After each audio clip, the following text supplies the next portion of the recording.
இன்றைக்கி நம்ம பார்க்க போகிற ரெசிபி பார்த்திங்க அப்படின்னா நல்ல ஒரு சூப்பரான டேஸ்ட்டில் அதுவும் ஒரு ஹெல்த்தியான ராகி பேன் கேக் எப்படி செய்யலாங்கிறத பார்க்கலாம். இந்த பேன் கேக்குக்கு நம்ம தேன் அப்படி இல்லைனா வாஃபல் சிரப்புன்னு சொல்லுவாங்க இல்லையா, அதை ஊற்றி சாப்பிட்றப்ப ரொம்பவே நல்ல டேஸ்ட்டாக இருக்குங்க.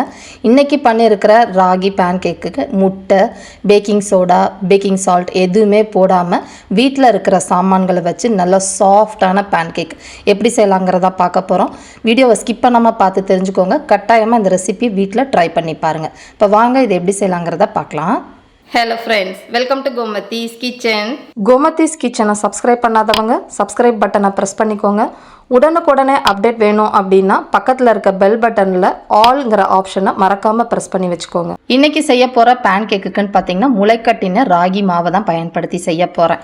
இந்த முளைக்கட்டின ராகி மாவு நான் வீட்டிலையே ப்ரிப்பேர் பண்ணேங்க. இது வேணும் அப்படின்னா ராகி மாவு ரெசிபி இல்லை ராகி பவுடர் அப்படின்னு போட்டு கமெண்ட் செக்ஷனில் சொல்லுங்கள். கட்டாயமாக அந்த வீடியோ உங்களுக்கு போடுறேன். இந்த மாவுக்கும் சாதாரண ராகி மாவுக்கும் வித்தியாசம் பார்த்திங்கன்னா இதில் அதிகப்படியான அயன், கால்சியம், புரோட்டீன் இருக்குது. அதனால் உடம்புக்குன்னு பார்த்திங்கன்னா நமக்கு அயனும் இருக்கும், போன் ஸ்ட்ரென்த்து எல்லாமே நமக்கு கூடுதலாக கிடைக்கும். இந்த ரெசிபி வேணும்னா கமெண்ட் செக்ஷனில் சொல்லுங்கள். இப்போ இதுக்கு மாவு ரெடி பண்ணிக்கலாம். அதுக்கு நல்ல ஒரு பெரிய மிக்சி ஜாராகவே எடுத்து வச்சுக்கோங்க. இதில் செவ்வாழைப்பழம் ஒன்று சேர்க்க போகிறேன். செவ்வாழைப்பழமும் உடம்புக்கு ரொம்ப ஆரோக்கியமானது. இது இருந்துச்சுன்னா சேர்த்துக்கோங்க. இல்லாத பட்சத்தில் எந்த வாழைப்பழம் வச்சுருக்கீங்களோ கொஞ்சம் நல்லா கனிஞ்ச வாழைப்பழமாக சேர்த்துக்கோங்க. அப்போ அதில் இனிப்பு சுவை அதிகமாக இருக்கும். அதுக்கு பதிலாக நம்ம வெள்ளை பொடியை அளவு கம்மி பண்ணிக்கலாம். அடுத்ததாக இதில் பார்த்திங்கன்னா ஒரு 10 பாதாம் பருப்பும் 10 முந்திரி பருப்பும் வெதுன்னு தண்ணியில் ஒரு 10-15 நிமிஷமாக ஊற வச்சுருக்கிறேன். முக்கியமாக இதில் இருக்கிற அந்த பாதாம் பருப்பில் தோலை உரிச்சிட்டு சேர்த்துக்கோங்க. அப்போ தான் நமக்கு முழுமையான அந்த ஹெல்த் பெனிஃபிட் கிடைக்கும். இப்போ எல்லாத்துலேயுமே பார்த்திங்கன்னா பாதாம் பருப்பு தோலை உரிச்சிட்டேன். அந்த தண்ணியை வடிச்சிட்டு பருப்பை மட்டும் சேர்த்துருக்குறேங்க. இப்போ இதுலேயே இனிப்புக்குன்னு பார்த்தீங்கன்னா வெல்லத்தை பொடிச்சது, அப்படி இல்லைன்னா நீங்கள் நாட்டு சக்கரை ஏதாவது வச்சுருந்தீங்கன்னா ஒரு 1/4 கப்புக்கு கொஞ்சம் கூட சேர்த்துக்கோங்க. இப்போ இதை கொஞ்சம் தண்ணி ஊற்றாமல் அரைச்சி எடுத்துகிட்டு வந்துடலாம். இப்போ பார்த்தீங்கனாலே உங்களுக்கு தெரியும் ஓரளவு மசிஞ்சு வந்திருக்குது. இப்போ இதுக்கு பயன்படுத்த போகிறது அரைக்கிறதுக்குன்னு பார்த்தீங்கன்னா பால் தான் பயன்படுத்த போகிறேன். ஆல்ரெடி பால் காய்ச்சி ஆற வச்ச பால் தாங்க சேர்த்துக்கணும். சூடான பாலோ காய்ச்சாத பாலோ சேர்க்கக்கூடாது. இதில் ஒரு 1/4 கப் அளவுக்கு மட்டும் பால் ஊற்றி இதை கொஞ்சம் நைஸாக அரைச்சிக்கலாம். இப்போ பார்த்தீங்கன்னா நல்லா நைஸாக அரைச்சி எடுத்துகிட்டு வந்தாச்சு. இப்போ இதில் மாவு வகையெல்லாம் சேர்க்க ஆரம்பிக்க போகிறோம். முதல்ல சேர்க்க போகிறதுன்னு பார்த்திங்கன்னா முளைக்கட்டின ராகி மாவு மெஷரிங் கப்பில் 1 கப் அளவுக்கு சேர்த்துருக்குறாங்க. இப்போ இதுலேயே ஒரு 1/4 கப் அளவுக்கு கோதுமை மாவு, ரொம்ப அதிகமாக கோதுமை மாவு சேர்த்துடக்கூடாதுங்க. இப்போ நம்ம இதில் பார்த்திங்கன்னா பேக்கிங் சோடா, பேக்கிங் சால்ட் ரெண்டுமே சேர்க்க போகிறது கிடையாது. அதுக்கு பதிலாக வீட்டில் இருக்கிற புளிச்ச இட்லி தோசை மாவு, அதாவது ஆல்ரெடி ஃபர்மெண்ட்டான இட்லி தோசை மாவு தான் சேர்க்கணும். புதுசாக இருக்கிற மாவு சேர்த்திங்கன்னா டேஸ்ட்டு நல்லா இருக்காது. அதுக்கும் ரொம்பவும் புளிச்ச மாவாக சேர்த்துறாதீங்க, அதுவும் நல்லா இருக்காது. ஒரு 3/4 கப்பு மட்டும் சேர்த்துருக்கிறேன். சப்போஸ் இது இல்லாத பட்சத்தில் 1/2 teaspoon baking soda, 1/2 teaspoon packing salt சேர்த்துக்கோங்க, உங்கள் விருப்பம்தான். இப்போ இதுலேயே பார்த்தீங்கன்னா கொஞ்சமாக உப்பு சேர்த்துக்க போகிறேன். ஆல்ரெடி மாவில் உப்பு இருக்கும், இருந்தாலும் ஒரு 1/8 டீஸ்பூனோ அதுக்கு கொஞ்சம் கூடவோ கூட நீங்கள் சேர்த்துக்கலாம்.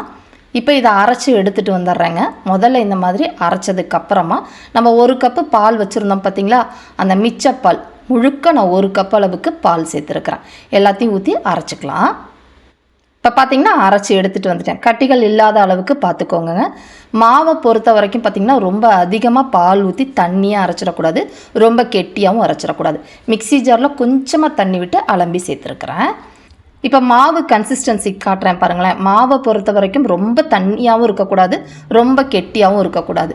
தோசை மாவுக்கு அடுத்த ஸ்டேஜு கிட்டத்தட்ட ஆப்ப மாவு ஸ்டேஜுன்னு வச்சுக்கோங்களேன், அந்த அளவுக்கு இருந்தால் சரியாக இருக்கும்.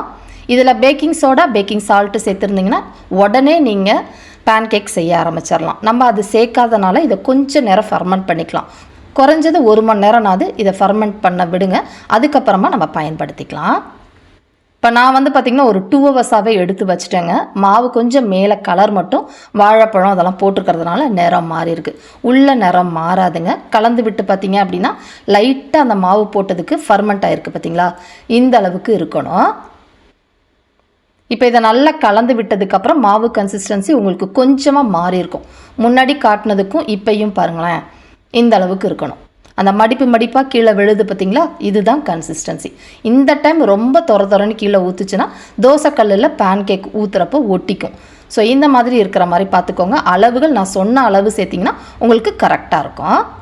இப்போ நம்ம வந்து பேன் கேக் செய்ய ஆரம்பிச்சிடலாங்க. பேன் கேக் செய்கிறதுக்கு நீங்கள் பேன் கேக் பேன் இந்த சின்னதாக நம்ம தோசைக்கல்லிலே இருக்கும் பார்த்தீங்களா, 3 பேன் கேக் ஊற்றுற மாதிரி ஒரு இது இருக்கும், அது வச்சுருந்திங்கன்னா சேர்த்துக்கலாம். இல்லை சாதாரண தோசைக்கல்ல மீடியம் ஃப்ளேம்லேயே நல்லா காஞ்சதுக்கப்புறமா நம்ம ஊற்றப்பம் ஊற்றுற மாதிரி ஊற்றிக்கோங்க. ரொம்ப நைஸாக ஊற்றக்கூடாது. இதுக்கு நீங்கள் பட்டர் அப்படி இல்லைன்னா நெய் உங்களுக்கு விருப்பத்துக்கு தகுந்த மாதிரி ஊற்றிக்கோங்க. வேகிறதுன்னு பார்த்திங்கன்னா கொஞ்சம் மீடியம் ஃப்ளேம்லேயே வேகணும். ஏன்னா நம்ம இதில் வெல்லம்லாம் சேர்த்துருக்குறோம் இல்லையா, வாழைப்பழம்லாம் டக்குன்னு நமக்கு கருகிடும். முக்கியமாக ராகி சேர்த்துருக்கிறதுனால வேகணும். அதனால் பொறுமையாக வேக வச்சுக்கோங்க. ஒரு சைடு நல்லா கிறிஸ்பியாக அந்த அளவுக்கு செவந்ததுக்கப்புறமா அடுத்த சைடும் நல்லா வேக விட்டு எடுத்துருங்க. சூப்பரான பேன் கேக் நல்லா மெத்துன்னு ரெடி ஆகிடுச்சு பாருங்கள். உங்களுக்கு வேணும்னா இன்னும் கொஞ்சம் மொத்தமாக கூட ஊற்றிக்கலாம், உங்கள் விருப்பம்தான். அடுத்ததாக வாஃபல் மேக்கர் வச்சுருந்தீங்க அப்படின்னா அதுலேயுமே ஊற்றிக்கலாங்க. வாஃபல் மேக்கர் முதல்ல சூடாயிடணும். சூடானதுக்கப்புறமா இதே மாதிரி பேன் கேக் ஊற்றுற மாதிரி மாவை ஊற்றுனதுக்கப்புறமா மூடி வச்சு அதுக்கு மேலே ஒரு லைட் இருக்கும் பாருங்கள், அந்த லைட் ஆஃப் ஆகிற அளவுக்கு வேக வச்சு எடுத்துக்கோங்க. இப்போ ஆஃப் ஆகிடுச்சு, எடுத்து பார்த்துடலாம். நல்ல கிறிஸ்பியாக நல்ல ஒரு ஷேப்பாக கிடச்சிருக்கு பார்த்தீங்களா. இதுக்கு மேலே பட்டரோ நெய்யோ வெந்ததுக்கப்புறமா சேர்த்துக்கோங்க. முன்னாடியே சேர்த்திங்க அப்படின்னா ரொம்ப புகை வர ஆரம்பிச்சிடும். நல்ல ஒரு சூப்பரான ragi pancake waffle ready ஆகிடுச்சுங்க. இதை வந்து நீங்கள் காலையில் பிரேக்ஃபாஸ்ட்டுக்கும் கொடுக்கலாம், இல்லை பசங்க ஸ்கூல் விட்டு வந்தோன்னே ஸ்நாக்ஸ் கேட்பாங்க இல்லையா, அப்பையும் செஞ்சு கொடுக்கலாங்க. ரொம்பவே நல்லா டேஸ்ட்டாக இருக்கும். கட்டாயமாக ட்ரை பண்ணி பாருங்கள். இதே மாதிரி அளவுகளோட இந்த ராகி பேன் கேக்கை நீங்களும் செஞ்சு பாருங்கள். செஞ்சு பார்த்துட்டு எப்படி இருக்குங்கிறத கமெண்ட் பண்ணுங்கள். வீடியோ பிடிச்சிருந்தாலும் கமெண்ட் பண்ணுங்கள், லைக் பண்ணுங்கள், ஷேர் பண்ணுங்கள். மறக்காமல் கோமதீஸ் கிச்சன் சேனலையும் சப்ஸ்கிரைப் பண்ணி வச்சுக்கோங்க. தேங்க்ஸ் ஃபார் வாட்சிங்.